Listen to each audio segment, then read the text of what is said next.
১৪ই ফেব্রুয়ারি দিনটিকে Valentine's day বা বিশ্ব ভালোবাসা দিবস হিসেবে পালন করা হয়।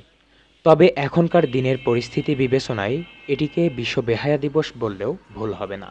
চারদিকে যখন প্রাপ্ত বা অপ্রাপ্ত বয়স্ক উঠতি বয়সী ছেলেমেয়েদের বিবাহ বহির্ভূত সম্পর্ক এবং চলাফেরা সীমাহীন অশ্লীলতায় রূপ নিয়েছে, ঠিক তখনই চোখে পড়ে ঝিনাইদহ শহরের বেশ কিছু দেওয়াল লিখনি ও পোস্টারে, যেখানে লেখা ছিল অশ্লীলতার বিরুদ্ধে পবিত্র আল কুরআন ও হাদিসের বেশ কিছু বাণীসমূহ। তার মধ্যে ছিল আল্লাহ তাআলা বলেছেন, তোমরা জিনা ব্যভিচারের ধারের কাছেও যেও না, এবং যারা মুমিনদের মধ্যে অশ্লীলতার প্রসার কামনা করে তাদের জন্য রয়েছে দুনিয়া ও আখেরাতে মর্মন্তুদ শাস্তি। এছাড়াও রাসূল সাল্লাল্লাহু আলাইহি ওয়াসাল্লামের বেশ কিছু হাদিস, যুগোপযোগী কিছু সত্য কথা এবং জরিপ অনুযায়ী অনিরাপদ গর্ভপাতের হার। যারা এত সুন্দর যুগোপযোগী পোস্টারিং করেছেন তাদের জন্য শুভকামনা করছি।